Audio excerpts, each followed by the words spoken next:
tadi dan selepas ini sebenarnya kita nak kongsi tentang berkaitan dengan vaksin sebenarnya, tentang keselamatan dan juga keberkesanan vaksin COVID-19. Okey, kita juga nak bercakap apabila kita bercerita tentang vaksin ini sekarang ini sukarelawan telah pun dipilih oleh pihak Kementerian Kesihatan Malaysia seramai 3,000 sukarelawan untuk pengujian kali pertama bagi keberkesanan COVID ataupun vaksin COVID-19 terhadap 3,000 sukarelawan tersebut. Jadi diharapkan ini merupakan usaha yang dilakukan oleh pihak kerajaan Malaysia supaya keberkesanan vaksin itu akan dapat diterjemahkan kepada penggunaannya bagi seluruh rakyat Malaysia. Untuk kita bercakap tentang keselamatan dan keberkesanan vaksin COVID-19, kita akan terus saja bersama menghubungi Dr. Kalarasu M. Piariasamy, Pengarah Institut Pendidikan Klinikal Kementerian Kesihatan Malaysia, kerana beliau akan memberikan perincian tentang bagaimanakah aspek-aspek keselamatan vaksin ini diberikan satu kita kata penjelasan yang lebih baik. Okey, kita nak bawakan sedikit juga penjelasan daripada pakar virologi negara yang menegaskan bahawa vaksin COVID-19 yang mendapat kebenaran daripada badan berkaitan untuk diedarkan kepada masyarakat awam adalah selamat untuk digunakan. Mana pakar virologi dari Universiti Sains Malaysia USM Profesor Mahdi Dr. Yahya Man Arif menyatakan ini kerana kesemua vaksin yang mendapat kelulusan telah pun melalui kesemua proses keselamatan yang membolehkan ia digunakan. Mana dalam proses pembangunan vaksin ia akan melalui 3 fasa, iaitu fasa pertama, kedua dan juga ketiga. Jadi berkenaan keselamatan dan juga keberkesanan sesebuah vaksin itu ia memang telah dipantau bermula daripada fasa yang kedua lagi. Okey, dan sekiranya di fasa kedua sebuah vaksin itu telah menunjukkan kesan sampingan yang tinggi, tentunya ia tidak akan dibenarkan untuk melalui fasa ketiga dan seterusnya mendapat kelulusan untuk diedarkan kepada masyarakat. Jadi dalam erti kata lain, semasa dalam fasa yang kedua ni sesebuah vaksin ini telah menunjukkan keberkesanan dan juga kesan sampingannya terhadap pengguna di satu, dan di situ sebenarnya ia sudah dinilai. Jadi kalau tidak, sekarang ni sudah pun berada melepasi fasa yang ketiga. Kalau yang kedua dah lepas, ini dah lebih fasa ketiga, maka insya-Allah ia diyakini selamat. Ya. Apabila kita nak bercerita tentang penjelasan kepada vaksin tersebut, sudah pasti beberapa jenis vaksin juga akan turut diimport ataupun turut didapatkan oleh pihak Kementerian Kesihatan Malaysia. Antaranya adalah seperti mana yang popular kita dengar adalah BioNTech dan juga vaksin Sinovac. Untuk kita bercakap lebih lanjut, kita terus saja sudah berada di talian Dr. Kalarasu untuk bercakap lebih lanjut. Selamat pagi doktor, apa khabar? Selamat pagi, khabar baik. Ya, doktor, bercakap tentang vaksin dan juga keselamatan dan keberkesanan vaksin ini, pengujian kepada yang terawal 3,000 sukarelawan tersebut adalah untuk memastikan agar vaksin ini dapat dipastikan keadaannya selamat dan juga terkawal dalam memberikan kepada mungkin fasa pertama untuk seluruh rakyat Malaysia.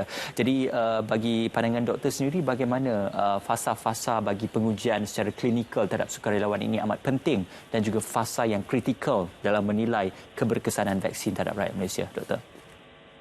Terima kasih. Dari segi percubaan klinikal, seperti yang telah dinyatakan, ada beberapa fasa. Yang pertama ialah fasa sebelum dibawa kepada percubaan klinikal, iaitu di makmal. Di sini pelbagai kajian dilakukan untuk menentukan bahan produk itu selamat dari segi keberkesanannya. Ini diperiksa dulu, juga termasuk penyelidikan menggunakan haiwan. Selepas itu baru dibawa kepada percubaan klinikal di fasa pertama manusia. Ini memerlukan kelulusan daripada pihak regulatory sebab keselamatan sesuatu produk dan vaksin itu mestilah terjamin sebelum digunakan kepada manusia. Di fasa 1, ini adalah satu ciri yang penting untuk uji, iaitu keselamatan. Kemudian data keselamatan itu digunakan untuk menggunakannya di fasa kedua dan ke fasa ketiga. Di fasa kedua dan fasa ketiga, keberkesanan vaksin ataupun produk itu diuji, dan apabila didapati keselamatan dan keberkesanan itu diterima, kemudian digunakan pada fasa 4 di mana dia diberi secara kepada semua yang layak diberi vaksin tersebut. Dalam semua tahap ini, aspek keselamatan adalah di titik berat. Dan untuk ujian yang 3,000 kita katakan tadi, ini juga dikira amat penting kerana dari segi keselamatan dan keberkesanannya, kita boleh guna pakai untuk dalam keadaan di mana negara-negara lain menggunakan data ini juga. Okey, baik. Dan dalam kita ingin mengetahui secara asas tentang fungsi dan peranan vaksin, apa sebenarnya faktor kehendak herd immunity ataupun kelompok immunity dan juga pelan imunisasi kebangsaan yang menjadi antara faktor kerajaan mengutamakan pemberian vaksin dalam mengekang penularan virus ini? Dalam penularan virus ini, kita perlu memilikinya dari aspek kenapa vaksin itu diperlukan. Pelan imunisasi kebangsaan sebenarnya untuk penyakit COVID ini ada beberapa matlamat. Yang pertama sekali, iaitu objektif utama ialah untuk melindungi petugas barisan hadapan. Ini termasuk di sistem kesihatan kita dan juga keselamatan. Kerana kedua-dua sistem ini mesti menjamin apa kita beritahu sebagai keadaan stabil di mana kesihatan dan keselamatan itu terjaga. Kedua ialah vaksin itu diberi untuk melindungi populasi di Malaysia yang berisiko tinggi dari aspek mortality dan morbidity. Kita tahu daripada kajian kita, mereka yang berusia 65 tahun ke atas dan mempunyai morbidity ada risiko tinggi untuk gejala yang teruk dan juga kematian. Ketiga ialah pelan imunisasi diberi untuk memberi perlindungan kelompok. Ini ialah yang kita kaitkan dengan herd immunity dari kalangan populasi Malaysia. Untuk mencapai angka ini, kita perlu memberi vaksinasi kepada lebih kurang 70% kalangan populasi Malaysia. Keempat, objektifnya ialah untuk mengawal wabak sekiranya ada kawasan berisiko tinggi. Ia juga boleh diutamakan untuk memberi vaksin supaya kita mengurangkan transmisi jangkitan COVID-19. Jadi objektif ini diperhalusi di bawah pelan imunisasi kebangsaan. Untuk mencapai imuniti kelompok ataupun kawalan perlindungan kelompok, populasi dewasa kita diberi utama untuk menerima vaksin. Sebab vaksin yang kita peroleh sekarang tidak boleh digunakan untuk kanak-kanak lagi. Doktor, dalam kita menilai beberapa jenis vaksin yang akan diperoleh oleh pihak Kerajaan Malaysia dan juga pihak Kementerian Kesihatan Malaysia, ada disebutkan juga tentang peratusan keberkesanan bagi setiap jenis vaksin tersebut. Jadi mungkin doktor boleh memberikan komen tentang peratusan keberkesanan dan juga perlindungan yang diberikan oleh setiap jenis vaksin yang berbeza terhadap tubuh badan manusia dan juga terhadap komuniti. Dalam keadaan pandemik COVID-19, pada peringkat awal lagi, WHO iaitu Badan Kesihatan Dunia telah menetapkan efikasi iaitu keberkesanan sekurang-kurangnya 50% bagi setiap calon vaksin yang boleh digunakan. Ianya adalah bertujuan untuk membendung jangkitan COVID-19 khasnya daripada keadaan di mana gejala ini membawa banyak kematian dan juga transmisi yang tinggi.